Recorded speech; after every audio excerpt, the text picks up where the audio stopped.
Hey, this is Writers Row. I'm DC Wright-Hammer, and I brought a very special guest on this episode. I'll let him introduce himself. I'm Matthew Cesca, a sci-fi and fantasy author. And I brought Matt on the show, like I've done with many authors. We want to talk his writer journey. And before we get into the thick of it, wanted to say if you like the videos I've been putting out on Writers Row, make sure to give this video a thumbs up, subscribe down below, hit that bell if you want to get notified when new videos pop up. And then I also wanted to give Matt, who just released a book, an opportunity to promote it this early in the video. So why don't you tell us a little bit about that? Absolutely. So my first four books were fantasy. This one is not. This is more of a sci-fi action thriller called The Miranda Project. It is, I expect, to be book one of three. We'll see how that works out because I've been known to go in thinking it's going to be one amount of books and it ends up being something else. But no, it's kind of a, if you liked either the X-Men or you liked the Bourne Identity, and you mash them together, you might like this book. Got it. Okay. Very cool. Yeah. And since it is indie April, I will promote David Batterina's book. This is The Caretaker. I'm about 100 pages in. Really cool urban fantasy. Just has this almost like a Tarantino-esque feel to it. Like not super gritty or super in your face, but just this cool, like matter of fact type of story with this urban fantasy just thrown in, following the main character on this like magical sort of journey, but it's in like modern day. And I haven't really read much urban fantasy, so it's a really cool little spin on the genre. So That's nice. I haven't read much urban fantasy either, but sounds interesting.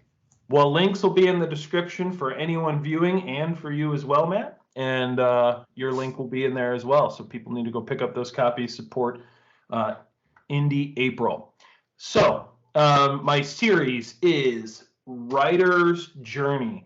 Basically, I want to start capturing how people got into this business. I have told my story many times on this channel, but what I find very interesting is just how are other people finding themselves in writing community? How are they finding themselves self-publishing books, querying, getting publishing contracts, whatever it might be. And so you've got, we can see the covers in the background there on your wall. You've published 5 books and with plans to publish more. And so take us back, Matt. How did you get into writing in general, and take us through that part of the journey? So I actually got into writing through music. When I was in high school and college, I was in bands. You can probably guess from the hair what kind. But I was in bands playing guitar, playing bass, backing vocals, writing lyrics, and arranging music too with all that. So, and there is a certain melody to writing. There's a certain we call it pacing, they call it tempo or whatever, and there's a lot of crossover with all that, and that's kind of how I got my start in it, and then I put it away for quite some time because I had to do real work. You know how it is. It's what we're expected to do. Then a few years back, a couple of friends of mine and I started a writing video game website, so we were writing reviews and stuff like that.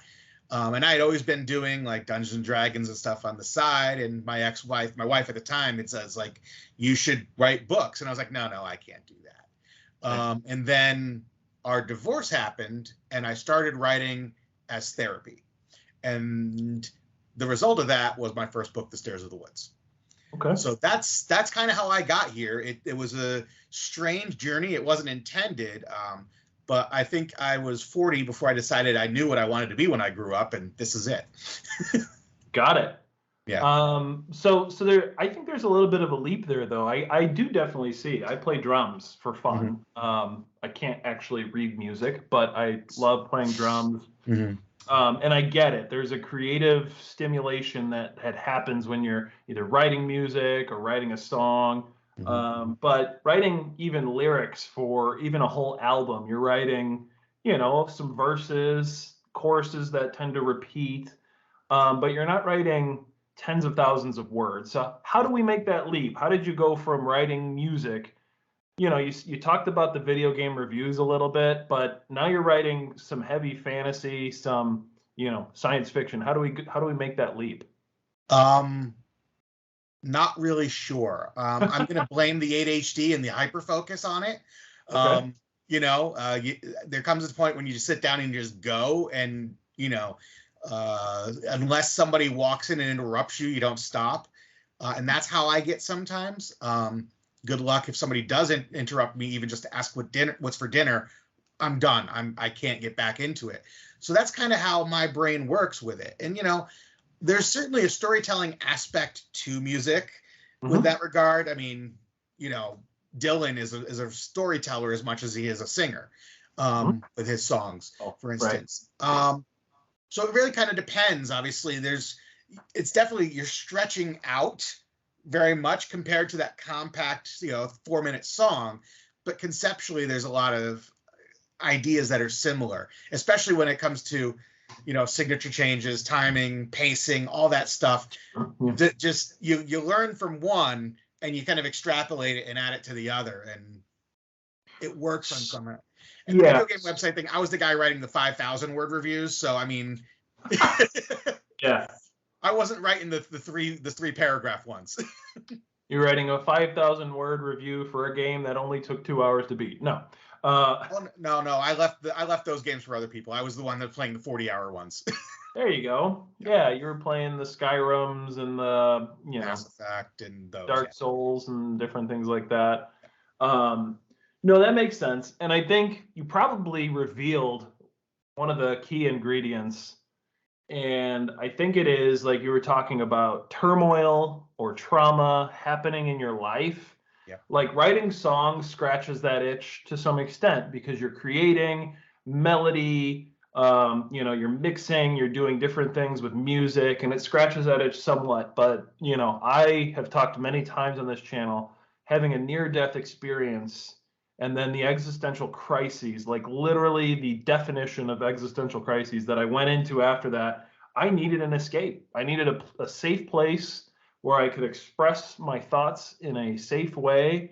And writing did that for me. Would you say that might be part of the leap from writing music to writing fiction? Oh, absolutely. I mean, because I needed that safe space at that time as well. And when I sat down, I didn't know what I was doing. I just kind of sat down to get words out of my head. And there's a certain catharsis to that as well. And, depending on the type of music you like, there's a certain catharsis to listening to those types of songs that are sad or whatever. And people go, why would you listen to this? Well, it makes me happy because someone relates to what I'm feeling. There's something similar to that with writing as well, when you can put out a story where you're getting your own catharsis out and then somebody else reads it and they go, oh, I understand that. I feel that. And that's why I think for me, character is really more important than anything else. Yes, I'm writing stories that are fantasy and sci-fi, but I'm building on character and creating that connection with character because, again, it comes back to that I feel what you're feeling kind of sensation that you get. Yeah. And there's a large portion of vulnerability, right? Especially in our first couple of books where it's pretty raw. Like you're just kind of putting in your emotions and you haven't perfected the craft as much. Talk to me about that though, because I've had a few people are like, yeah, your book's kind of fine or not, DNF, or it wasn't what I hoped for. Talk to me about the vulnerability side of putting your sort of trauma on the page. Oh, absolutely. There's a lot of vulnerability to that. And, my first book, I also know starts off a little slow because I didn't really know where I was going. But in retrospect, I'm building up the grief and the trauma my main character is going through so that when you get to the end, there's much more reward from it. And this also the first thing I'd ever written like this. Like, I'd written short stories and whatnot in high school because I had to or whatever. But, first time I had done something long form like this. So, yeah, there's a learning experience to that. And, yeah, you're never going to get it right on the first try. That's why there's a second edition of my book now because I've cleaned some stuff up, right? But yeah, you're never gonna get everything right that first try, and there is that vulnerability to putting that out. This is again, I think, where the music helps. Where I've been on stage in front of people, Wow. you know, and there's safety in numbers when it's like 5 of you, but when it's like just you and one other person up there, and you're the guy singing and the other person's playing guitar, and it's like they're all looking at you. It kind of prepares you for this sort of thing as well, because you've put yourself out there already. What's the worst that can happen? Yeah, no, that is fascinating. I've done public speaking in other places. I was in a high school band. We actually never played any shows, but we did record a 4-song demo that disappeared off the face of the earth, unfortunately. I wrote all the lyrics and I played the drums. Um, but that's interesting. And I think there's um, the refinement that you get as you go along writing.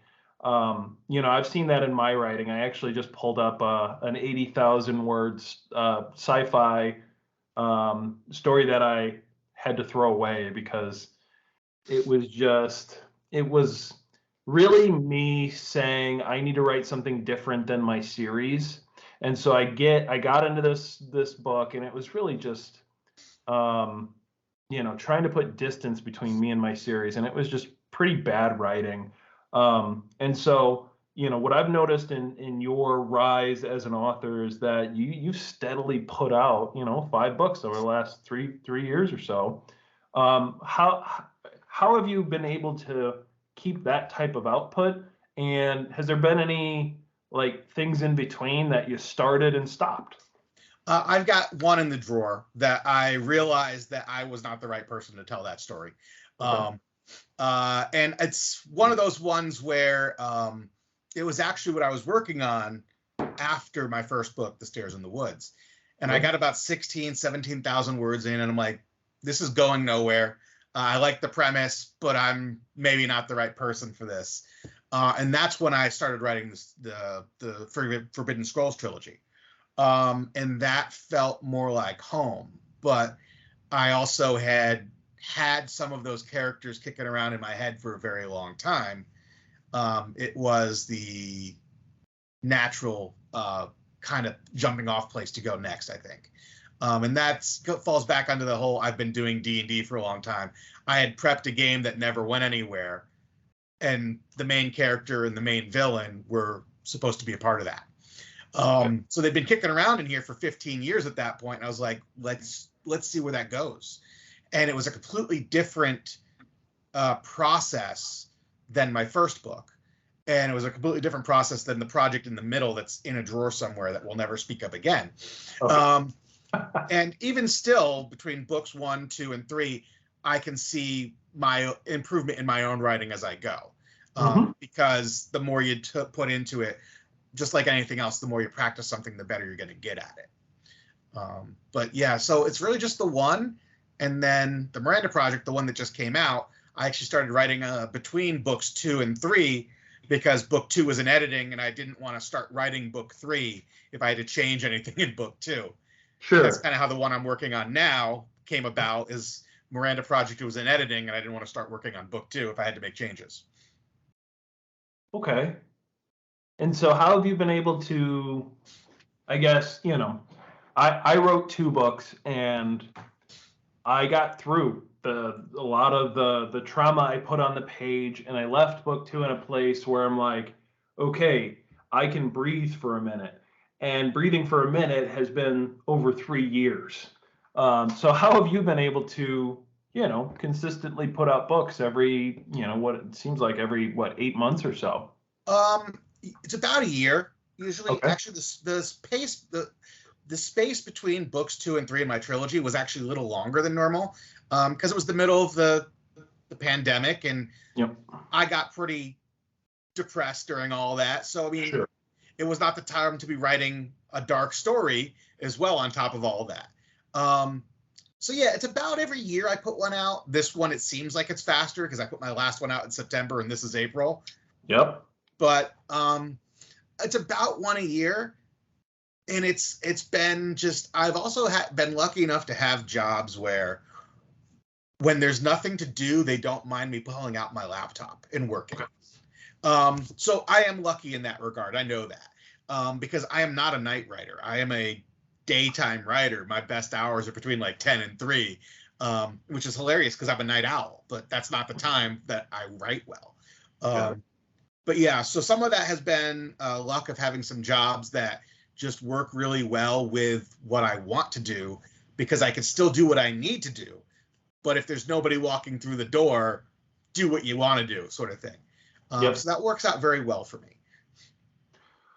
Okay, a couple of things there. You said night writer, which made me think of David Hasselhoff and Kit. I don't want to let that go unspoken. He follows me on Twitter, and I consider that my greatest achievement in life. I don't know how this happened, but it's hilarious. So I just... David Hasselhoff. Yes, blue check mark and all. He followed me before I followed him. Don't understand how it happened, but again, greatest achievement in my life so far. Okay. I was going to say, because if Kit followed you, that'd be probably even cooler. Absolutely. But the second thing I'll say is I was actually in a similar situation when I wrote my first 2 novels, that when there was downtime at my 9 to 5, I could plug away. And I haven't had that the last, whatever, 2.5, 3 years. And my, words per day, words per week, month, year have plummeted as a result.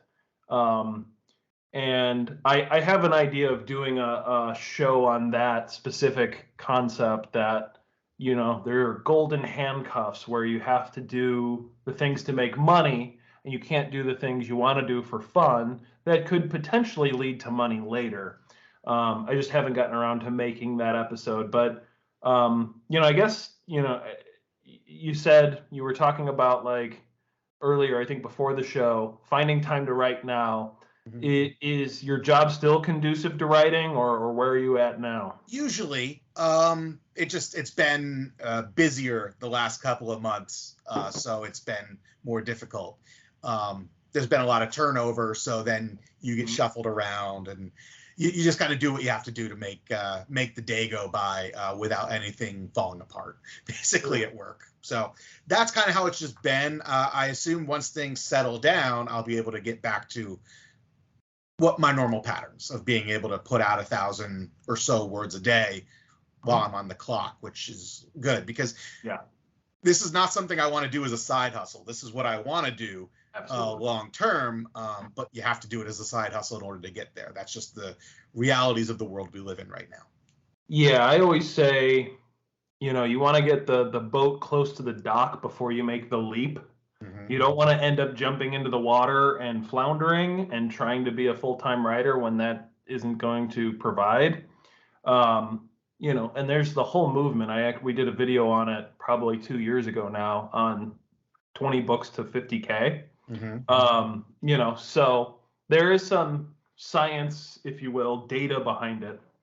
But yeah, I think if you can find yourself in a position where you can write and still provide, like, that's ideal.